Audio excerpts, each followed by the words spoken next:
Okay, we are going to now talk about something really fun called implicit differentiation.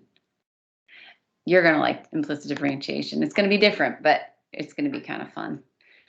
All right, so what is implicit differentiation? Well, it's just what happens. Sometimes the equations we get can be a little bit too complicated to just solve for y, because I don't know if you notice everything we've done has been solved for y already. So that's why when we take the derivative of y, we call it dy dx. But implicit differentiation is just, again, when the equation is just too difficult to express y as a function of x. So we're going to use this idea called implicit differentiation. And it's kind of what you've been doing with the chain rule, except you're going to be attaching a lot of different chains, okay? So let me give you a couple of steps with this first example right here.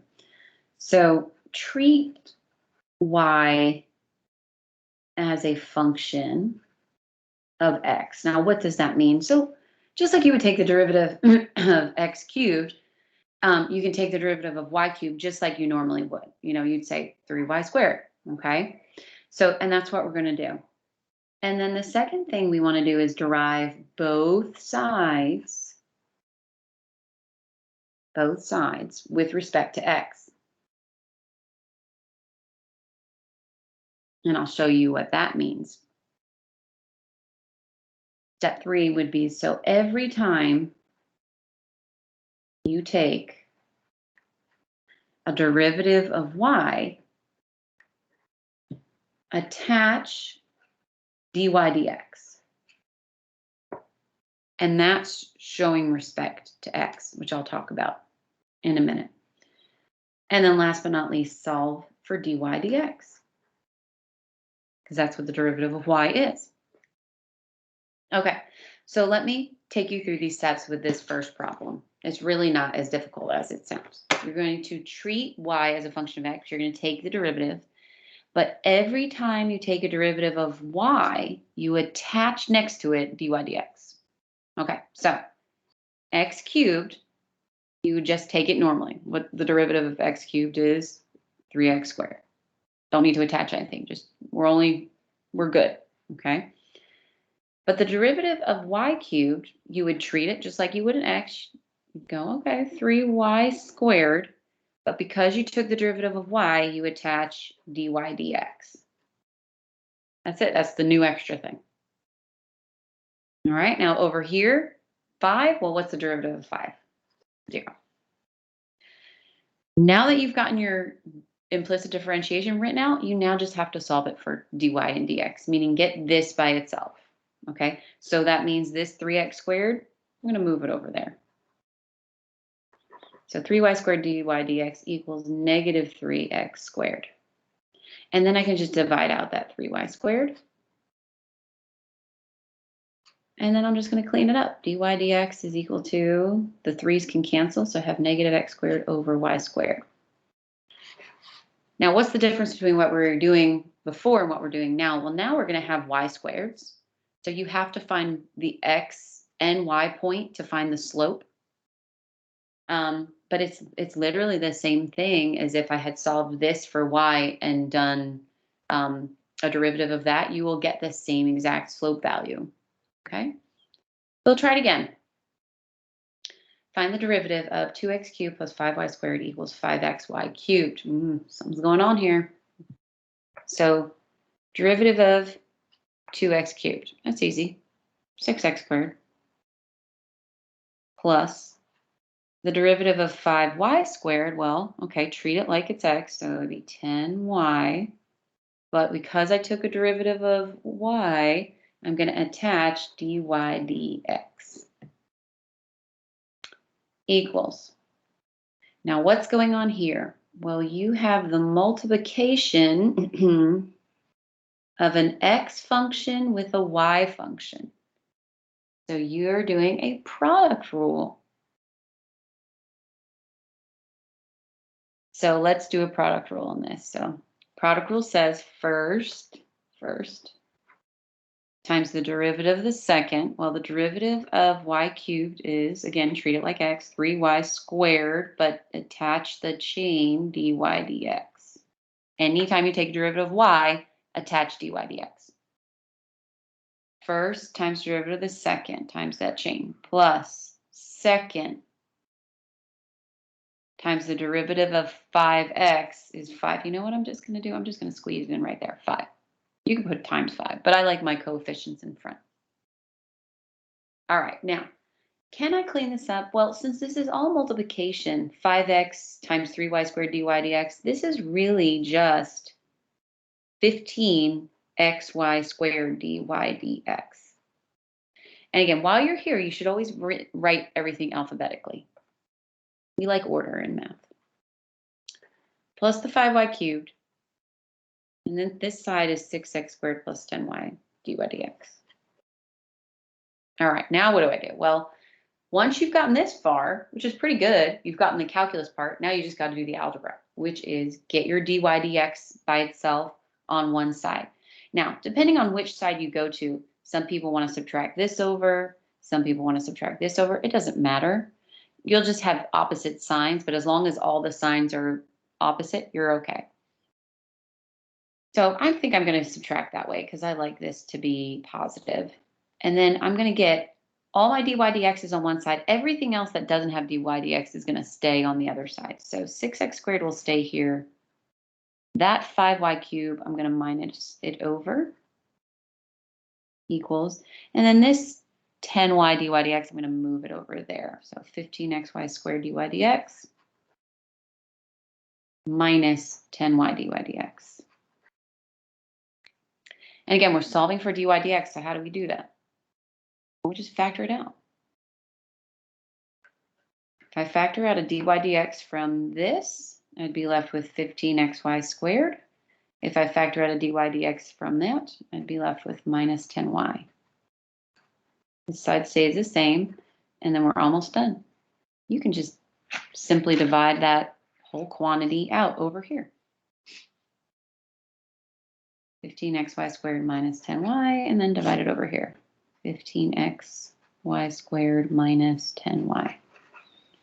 Goodbye, goodbye. And that right there is the derivative. And again, just check to see that there's nothing you can reduce it by, but that's done. And that would be the derivative implicitly. Let's do one more. You know, we always got to do I don't say one more, actually, I got two more. Sorry. Okay, let's do two more. It's not hard. You just got to get used to it. It really isn't. You can do this. It's not that bad. All right, logs. Oh, logs. What do we do when we see logs? We rewrite them. We always rewrite our logs the best we can. So logs rule says if I'm multiplying something with logs, I can actually expand it with addition. So I'm going to rewrite this whole thing as the ln of 5 plus, and it would be the ln of x cubed, but remember powers I can bring to the front. So 3 ln x plus, and then that would be 3 ln y. It's going to make it so much easier to take a derivative, I promise. Equals x cubed plus 3. Okay, haven't taken a derivative yet. I just rewrote it. I just expanded the logs. That's what I did right here. All right, but now I'm going to do a derivative. So again, every time you see a y, you attach dy dx. Well, the derivative of ln of 5, well, that's just a number. And the derivative of any number is 0. So I mean, you could put 0 there. You don't have to. The derivative of 3 ln x. Well, remember, the derivative of any ln is 1 over that. So the 3 just gets attached. So it just becomes 3 over x. Now, the derivative of 3 ln y would be just 1 over that. And then times 3. So 3 over y. But wait, I took a derivative of y. So I have to attach dy dx. So that side is done. Easy. This side, the derivative of x cubed, well, that's 3x squared. Don't need to attach anything, and the derivative of 3 is 0. All right, now, let's solve for this. Let's get this whole term by itself. Remember, these are multiplying, so get it by itself. So I'm going to subtract 3 minus x over. So 3 over y dy dx equals 3x squared minus the 3 over x. And how do I get dy over dx by itself? Well, I can multiply by that reciprocal. So I'm going to take this entire side and multiply by the reciprocal, because remember, it's whatever you do to one side, you're doing to the other side. 3's go away, y's go away. So dy dx equals, and you can distribute this in. So this would be 3x squared y over 3 minus 3y over x times 3, so 3y over 3x. So they cancel, that cancels. So I have x squared y minus y over x. And you can leave it like that, or you can make it one fraction. If you make it one fraction, then again, your common denominator would be x, and you'd have to crisscross. So it would be x cubed y minus y. 1 times y is y. And that would be your final answer. Or this one, I would have accepted that one also. So see, logs are good to expand them. Makes it much, much easier. All right, last one. And this is one of the homework problems, so we'll do it and be done. Find the slope. Remember, that's the whole point of derivatives, is the slope of the tangent line. Find the slope at the point 3, 0 of the function. Notice they gave us an x and a y this time. And so we're going to take the derivative. And it's going to look bad at first. It's not going to be bad. All right, so the derivative. Well, the derivative of e to the anything, remember, is, write it again, times the chain. Oh, but it's a product of x and y's. So I have to do a product rule of that exponent. I know we're crying already, but don't. It's not that bad, honestly. This is the hardest part right here. So write it again, times the derivative of x times y. So let's walk it through. First, times the derivative of y, which is 1, but attach the chain, right? The derivative of y, we always attach the chain dy dx. So first times derivative of the second, 1 dy dx. Plus the second times the derivative of the first x, which is 1. You can put it there or you don't have to. Look, that was it. That's done. Look at that. It's not hard. All right, now we're going to write a plus. Now we're going to move to this one. What's the derivative of x squared? 2x. Easy. Now we're going to move to this one. What's the derivative of y squared? 2y. Oh, but I took a derivative of y, dy dx. Now it's going to be hard to remember, but you will. You'll get into the habit of it if you do enough problems. And the derivative of 10 is 0. All right, now we're going to distribute this because remember, we got to get dy dx by itself. And so we're going to try to distribute this e to the xy. So I like to write it like so. Again, I like my x's in front, e to the xy dy dx. And then I'll put the y in front, e to the xy. And then this stays 2x and this stays 2y dy dx. All right, now these two stay on that side. These two, move them over. So x e to the xy dy dx and minus 2y dy dx equals negative y e to the xy minus 2x. And then what did I always do when they both have dy dx's? I've been factoring. And I'm left with, on the left side, x e to the xy minus 2y. And negative y e to the xy minus 2x. And then you just have to divide that out.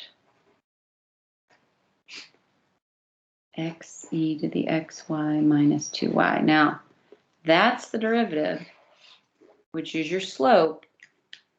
And now you have to go back and answer the question. You got to plug this in everywhere you see an X and everywhere you see a Y. You're going to plug in 0. So that's not bad. Thankfully, that 0 is going to help us out. So this would be Y, which is just 0. 0 times anything is 0. So let's just call this 0. Minus 2 times X is 3. Over X, which is 3. E to the X, which is 3 times 0, would be e to the 0, but that's not 0. Remember, e to the 0 is 1. So that makes 1. Minus 2 times y, which is 0. That goes to 0. So what do I just have? Let's see. I just have negative 6 over 3. Remember, this goes to 0. This went to 1. So 3 times 1 is 3, minus 0 is 3. So my final answer is negative 2. And that's how you implicit differentiation. Try your homework.